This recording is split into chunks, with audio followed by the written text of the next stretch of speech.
Next topic है आपका frequency response of a single stage transistor amplifier. मतलब कि एक सिंगल स्टेज ट्रांजिस्टर एम्पलीफायर का हम लोग फ्रीक्वेंसी रिस्पांस देखेंगे। ये हमारा सर्किट डायग्राम है सिंगल स्टेज एम्पलीफायर का। सिंगल स्टेज एम्पलीफायर का मतलब क्या है कि हम केवल एक ट्रांजिस्टर का यूज़ करके एम्पलीफायर को डिज़ाइन करेंगे। तो यहाँ पर हमने केवल एक ही ट्रांजिस्टर यूज़ किया है और इसका यूज़ करके हमने एम्पलीफायर को डिज़ाइन किया है।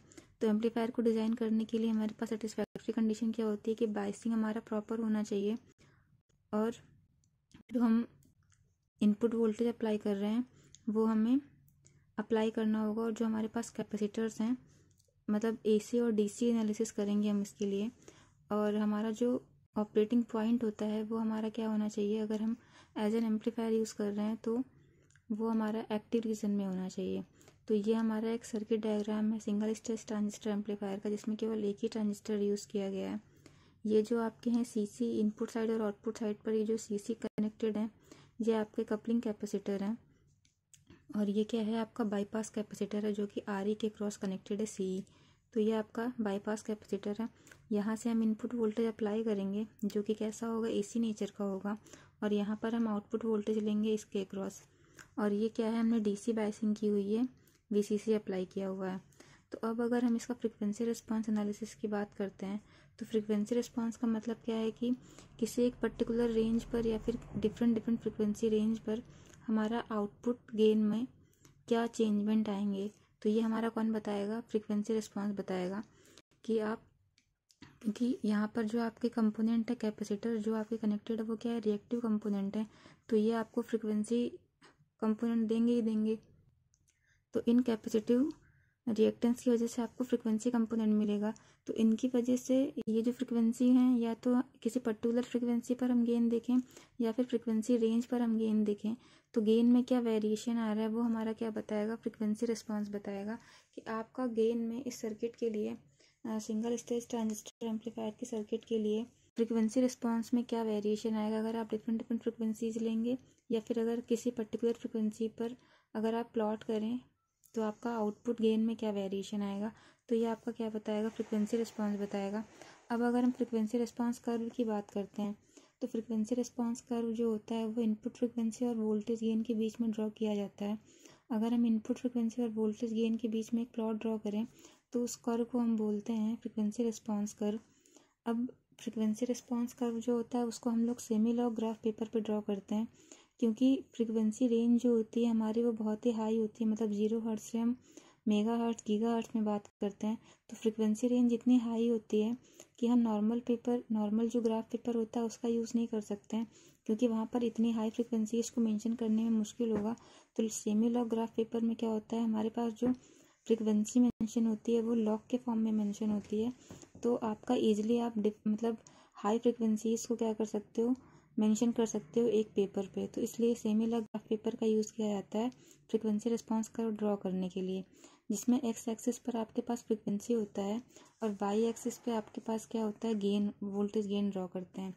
तो फ्रीक्वेंसी रिस्पांस कर्व जो होता है आपका सिंगल स्टेज ट्रांजिस्टर के लिए वो इस तरह का दिखता है।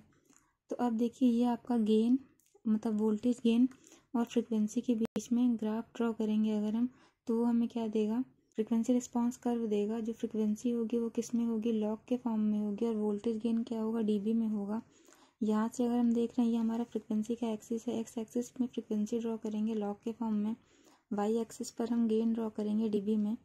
तो यहाँ से जो हम फ्रीक्वेंसी देख रहे हैं हमारा कर्व कुछ ऐसा दिख रहा है। मतलब कुछ देर के लिए हमारा स्लोप जो है वो क्या कर रहा है, इंक्रीज कर रहा है, उसके बाद कांस्टेंट हो रहा है, देन फिर से स्लोप क्या कर रहा है, डिक्रीज करना स्टार्ट कर रहा है।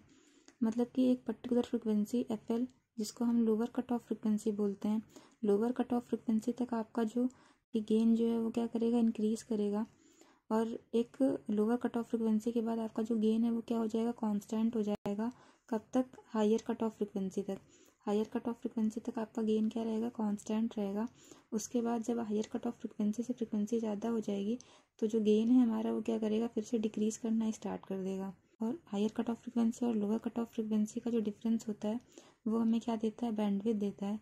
बैंडविड्थ आपकी वो रेंज होती है जिसमें जो गेन होता है वो हमारा 70.7% या फिर 3 dB तक होता है। अब यहाँ से हमारे पास ये जो लोअर कट ऑफ फ्रिक्वेंसी और अपर कट ऑफ फ्रिक्वेंसी है, मतलब कि जो कट ऑफ फ्रिक्वेंसी है हमारे पास, उस कट ऑफ फ्रिक्वेंसी पर जो हमारा गेन होता है वो माइनस का 3 dB होता है, मतलब कि 3 dB गेन होता है, 3 dB डाउन गेन होता है। यहाँ पर हमारा जो गेन होता है, हम ये भी कह सकते हैं कि 70.7% हमारा गेन होता है। ये मैक्सिमम गेन जो होगा हमारा वो यही होगा। तो ये आपका क्या है, ये फ्रिक्वेंसी रिस्पॉन्स कर्व है। अगर यहाँ से बैंडविड्थ निकालें तो upper cut off frequency minus lower cut off frequency का जो डिफरेंस होगा वो हमें बैंडविड्थ देगा। और अगर आउटपुट वोल्टेज गेन की बात करें तो वोल्टेज गेन क्या होता है, V0/Vi होता है।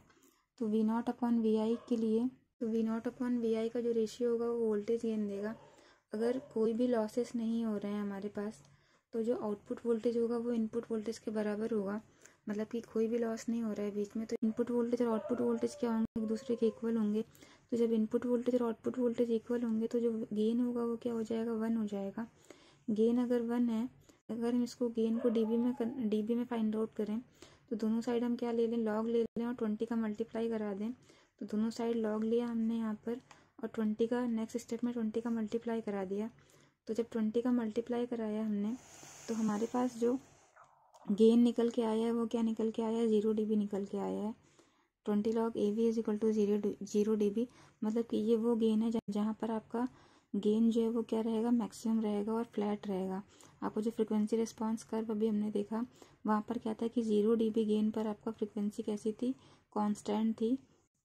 अब जो आपकी कट ऑफ फ्रिक्वेंसी है, ये नेक्स्ट पॉइंट लिखा हुआ है वही जो पहले बताया कि जो कट ऑफ फ्रिक्वेंसी है वो ये फ्रिक्वेंसी होती है जिस पर जो एम्पलीफायर का वोल्टेज गेन होता है अपने मैक्सिमम वैल्यू का 70.7% या फिर 3 dB कम हो जाता है।